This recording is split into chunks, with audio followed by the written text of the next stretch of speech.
Pavel Pavlovich, first of all, I want to say this to our viewers: whoever watches to the end will find out what Lukashenko officially offered you and what you answered him. It's all serious, it's not a joke, so please wait, listen to everything. Pavel Pavlovich, let's start with the fact that not today, not on September 10th, but recently, a lot of Shaheds, a lot of UAVs that fly from the Russian Federation to Ukraine, fly into the territory of Belarus. How to explain this? Because allegedly Belarus also raises aircraft and shoots down these drones.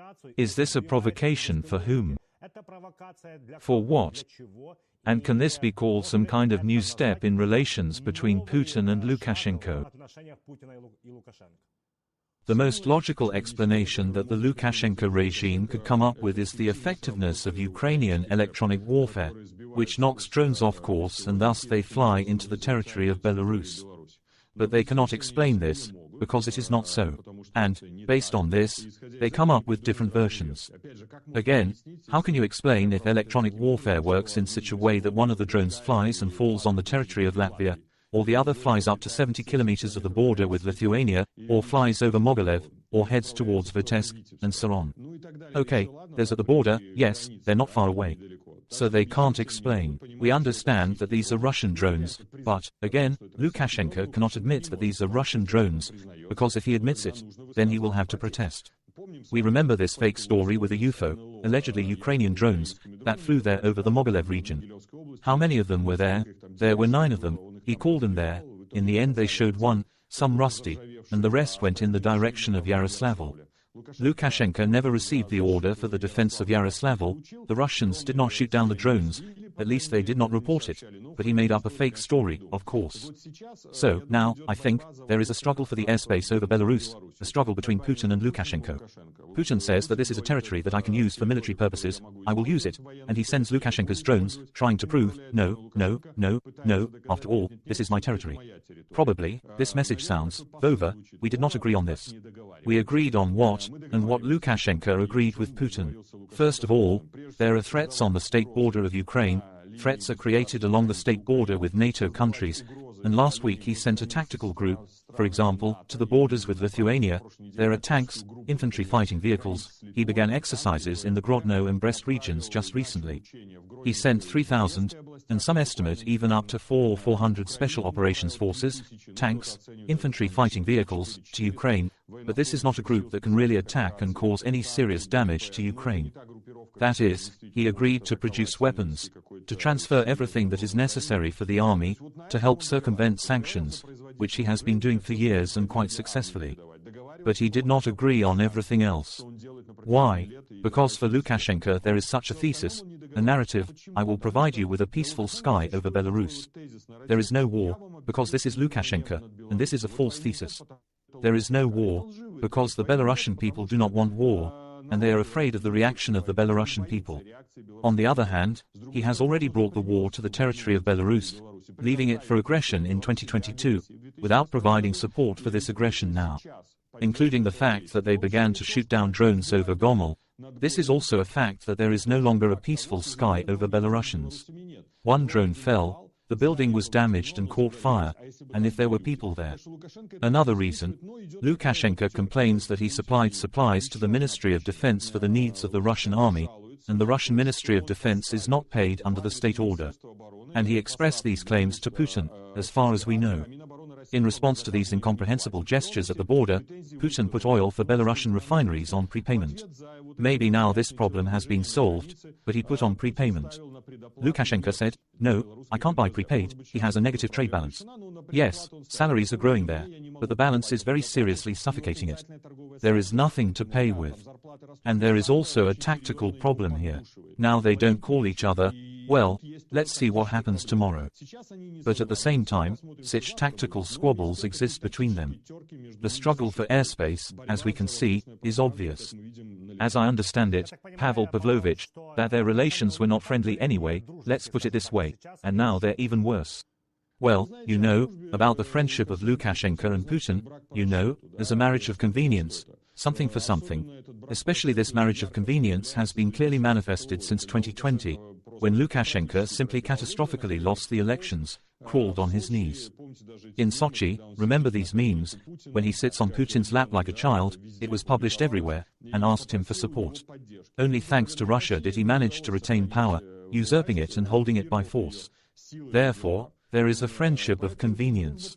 Then he promised Putin that he would go on transit. But he did not go. Does Putin need this transit now? I think that everything depends on Lukashenko's behavior. You know, like a guilty boy, Putin watches how he will behave and carry out his will. Well, maybe I'll give you another label for kingship. Because Lukashenko's subjectivity is limited. He is the administrator of the territory. In many ways he has lost leverage in foreign policy. In domestic policy he still has something. In military policy he has lost leverage. Even now we see the struggle for airspace as confirmation of this, yes. Well, no independent state will allow itself to use its territory and airspace for the purpose of aggression of another state against a third state. Therefore, their relations, again, right now they're shaking. And the closer to the elections that Lukashenko spoke about today, the more tense they can become. In the deck of cards in the Kremlin, there are cards that do not have the name Alexander and not the surname Lukashenko written on them. And he knows it. But on the other hand, there are Belarusians who do not want war. And these swings, how he swings on them, whether he falls off them or not, but he has rocked them a lot since 2020 and then since 2022. We will remember the 2025 elections. We also mentioned it at the beginning of our conversation. I would also like to ask about the units of the Russian Federation that were in Belarus in 2023. Ukrainian border guards say that Russia has withdrawn all its thousands of units to the territory of Belarus and has not brought anyone to the exercises. And also Belarusian trucks, MAZ trucks, are already visible in the Luhansk region. Pavel Pavlovich, this is a marriage of everything related to the forces and means of Russia, because the troops have been withdrawn. They have not brought in new ones for, as I understand it, for training.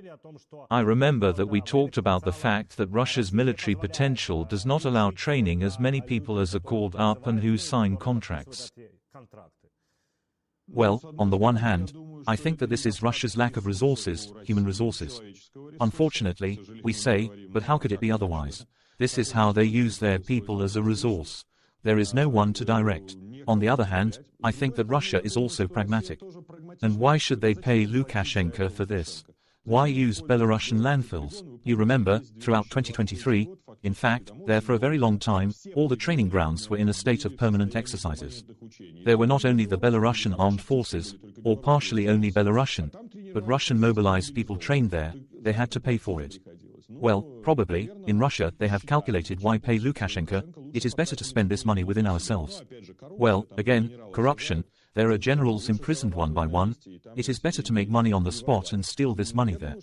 I think that these are the two factors that, first of all, determined why there are no Russian troops. The third factor, do you know, does Putin plan to use the territory of Belarus for aggression? From the point of view of strategy, of course, any logic, any military expert will say that this is an advantageous location. But, again, there are no resources. Can he force Lukashenko to send the army, and does he? I recently spoke with a number of high-ranking diplomats from the German Foreign Ministry, the Swedish Foreign Ministry, the Slovenian Foreign Ministry and the Czech Foreign Ministry. I asked the state secretaries of these foreign ministries, tell me, do you have information that Putin is forcing Lukashenko to send the army to Belarus, or forced him? None of the interlocutors confirmed this to me. We have never received real insider information that such actions were actually carried out by Putin. Why? Because he understands that the Belarusian army is not able to perform tasks on its own. He does not have the resources to add Russian soldiers. And thirdly, I think there is such a calculation. If the Belarusian armed forces are sent, this will lead to unrest within the country of Belarus, and any unrest can develop into even greater unrest. Should Russia then direct resources to suppress the protests, because, of course, they want to control Belarus? We do not and cannot have any other option, and I am afraid that they're also not very interested in the good or bad Lukashenko, whatever he is, but so far he suits the Russians. Pavel Pavlovich, there are two more decrees signed by Lukashenko. The first decree is a pardon. Once again, He pardoned 30 political prisoners in a short time, but there are no key people like Maria Kolesnikova. She has already lost a lot of weight. Why does he do this? To whom does he want to show what? Whom does he want to convince and of what?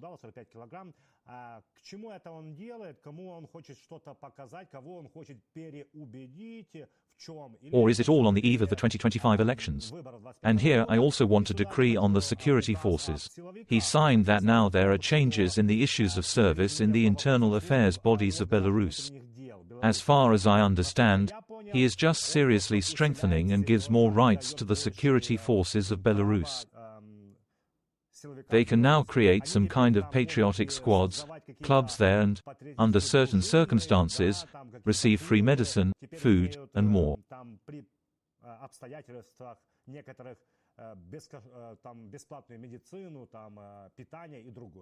As for political prisoners, just yesterday was a terrible date, 550 days in a state of communication in relation to Shahe Sikhanouski, one of the potential candidates for the elections in 2020.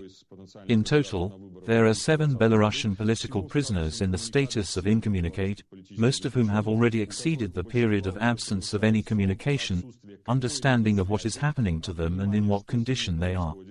There is no lawyer, they are in contact, no family member, no one. And this is terrible, including Maria Kolesnikova, who was remembered, Mikolai Statkovich, the leader of the Social Democrats, Losik, a journalist of Radio Liberty, and many others.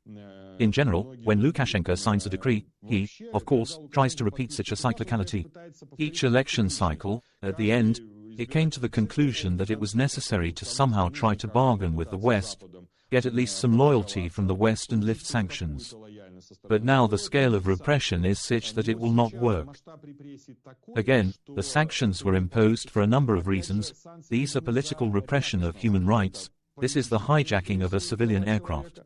By the way, one of the reasons why Lukashenko shoots down drones is that he does not want drones to fly in the airspace of Belarus.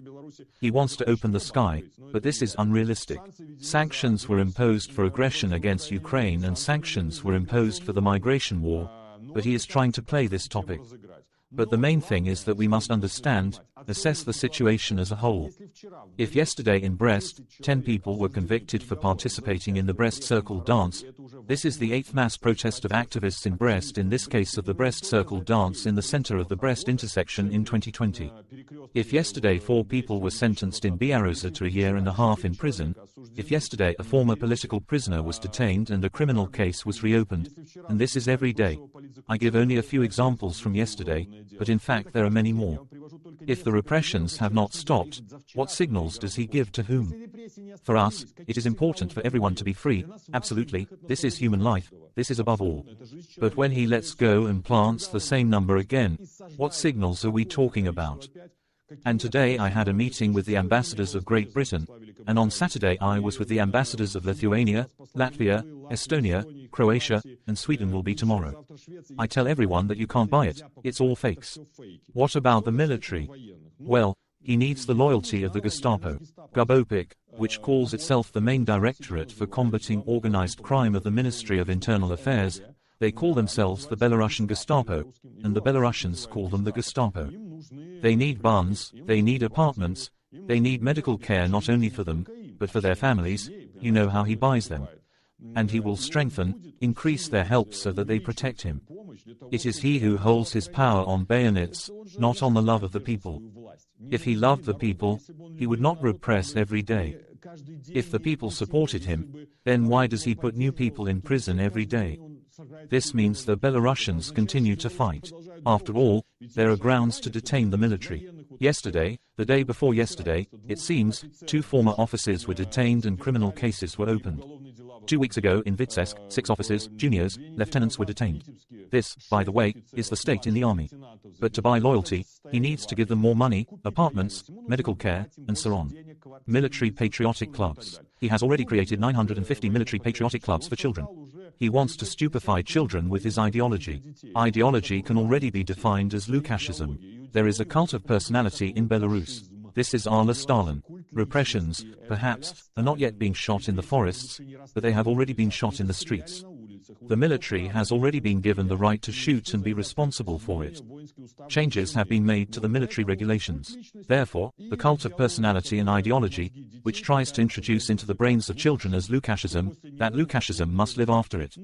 But I will upset him. After he is gone, this Lukashism will stop existing. Pavel Pavlovich, I would also like to recall China, because the other pole where Lukashenko is drawn is China, Russia and China.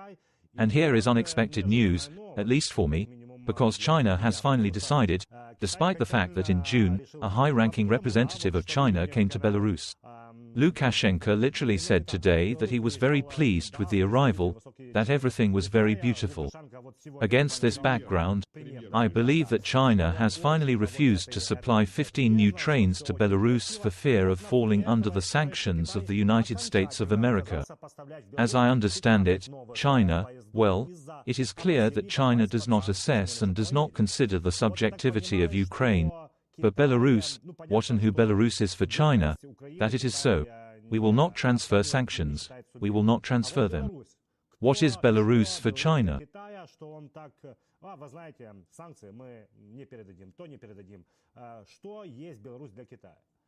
It is better to answer the question, who is Lukashenko for China? Nobody, nobody, he is a zero, and I will also upset him. If there is a conditional Pyotr Petrovich as the president of the country in Belarus, China will suit Pyotr Petrovich, if he ensures the economic interests of China. This is the transit of goods to the European Union, this is hundreds of billions of supplies, this is a huge market that China is interested in. It needs this stability. Whatever the sphere of influence, China will assess pragmatism primarily from the point of view of economic interests. The fact that China refused to supply locomotives for the Belarusian railway is an example of the threat of secondary sanctions. We are saying that these sanctions should also apply to the financial sector. We see how much pressure the financial situation is beginning to put on Russia due to the fact that Chinese banks refuse to transfer yuan or conduct financial transactions with banks in the Russian Federation. But the problem is that the Americans and Europeans have imposed appropriate large-scale sanctions on the financial system of the Russian Federation, but have not imposed on the financial system of the Lukashenko regime. And here, for now, this tool can be used by Lukashenko to circumvent sanctions. This is what Lukashenko Putin needs for, by the way. By the way, one of the conditions why he can keep it somewhere, and even give him some kind of carte blanche for some kind of communication with the West, he needs to circumvent sanctions. This is a channel for the supply of goods, technologies that are used in the military industry, including financial transactions. We need to look at this side, and therefore we explain this to our partners. On Friday, there will be a large conference in Vilnius, where I will speak, among other things, on sanctions policy, and I will talk about this. But China, if it refused and carries out financial transactions with the Lukashenko regime, it would be a very powerful blow. But this is possible if sanctions are imposed on the financial sector of Belarus. Americans. By the way, there is also very interesting news about the Americans. I didn't expect it somehow, I even checked if it was true.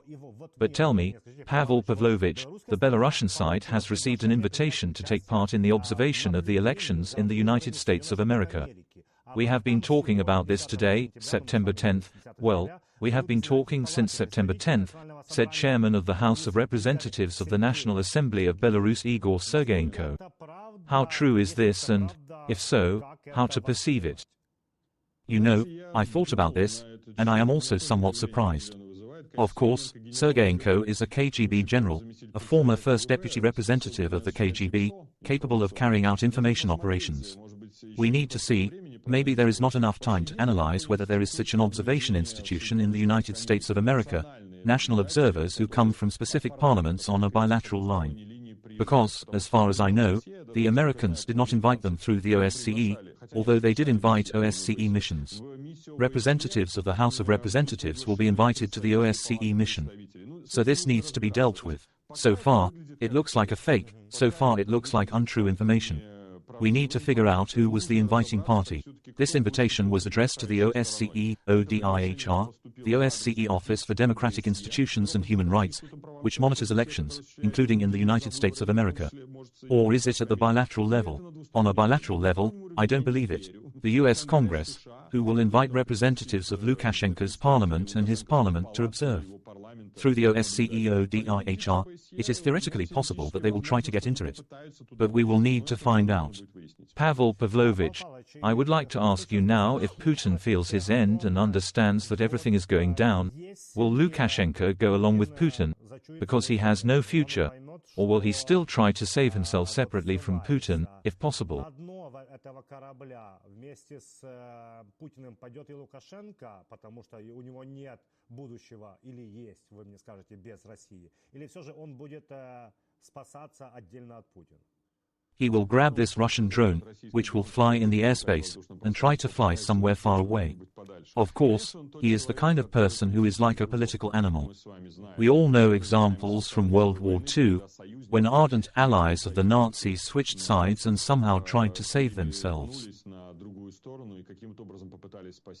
But you need to understand that he will not succeed for the simple reason that there is a Belarusian society that will never agree to forgive him crimes against humanity against the Belarusian people, mass repression. And I hope that Ukraine will never agree to forgive him for the act of aggression that he supported and actively supports to this day. So there will certainly be attempts to save him in this situation. He, of course, will knock on all doors, in Kiev, and in Washington, and in Berlin, and in Warsaw, anywhere to save his skin. If he receives a message about the unreality of this, he will flee. He can flee in several directions. This is the United Arab Emirates. His eldest son, they say, already has the status of a resident of the United Arab Emirates. He has already purchased real estate there, a house, including for Lukashenko. He can go to Qatar, where, as in the Emirates, his money may be located. In China, we see that Kolya Lukashenko is learning Chinese, and this potential refuge may be for him. He may also travel to the Russian Federation, depending on how events develop in Russia, since he has also received a plot of land there and is building a residence there. This is the initiative of the Belarusian security forces Belpol, which conducted an investigation into the fact that he is building a residence for himself next to Putin. So he will have to run away, and run away very quickly, so that the story with Kosescu does not repeat itself. If it comes out, the people, of course, are a disunited crowd, but no one will be able to restrain it. I am not calling for it. I would generally dream of seeing him in the dock. The best option is in the National Belarusian Court in Belarus, in a live broadcast, so that all Belarusians can watch it. Well, it will suit me well if it is the Gaga, the International Criminal Court. Pavel Pavlovich, as we promised at the beginning of our conversation, let's remember the presidential elections, the so-called presidential elections in 2025. I will quote Lukashenko what he said, and then I will ask you. Quote, I just want to advise them, as always. If they want to turn the country upside down and participate in the presidential elections, prove their rightness or something else, they need to come and fight in the presidential elections. And Lukashenko mentioned you. He said, Pavel Latushko, what kind of invitation is this? How tempting is it for you, Pavel Pavlovich? Tell me. Well, I replied to Lukashenko. I am ready to take part in the presidential election in 2025. I am ready to tell Belarusians who Lukashenko is, what he is, what democracy is and what democratic forces are. But I have a number of conditions that he must fulfill. These are the conditions for the release of all political prisoners, the release of former presidential candidates who are in prison, including Viktor Babarika and Shahe Sikhanouski. There are conditions that he must stop all criminal cases that he has initiated against activists of the democratic movement since 2020, and cancel the sentences imposed. By the way, one of these conditions prevents me from participating. I was sentenced to 18 years in prison in a maximum security colony. And then, by the way, there will be the lifting of the sanctions that he recalls, including in my context. It should ensure international election observation, national election observation at each polling station. I will even say more, I will be able to defeat you, Lukashenko, even being abroad, if I am registered as a candidate for the presidency of Belarus, if only one condition is provided, international, independent and national observation at all polling stations. I can defeat you, Lukashenko, because you are a coward, you are a liar. I will be able to win not because I am Pavel Latushko, but because the Belarusian people will win. I am convinced that there are a lot of Belarusian politicians who are able to defeat you, including those politicians who, unfortunately, are in prison today. If they are freed, they will be able to defeat you. Because Belarusians made their choice in 2020. They did not change their minds.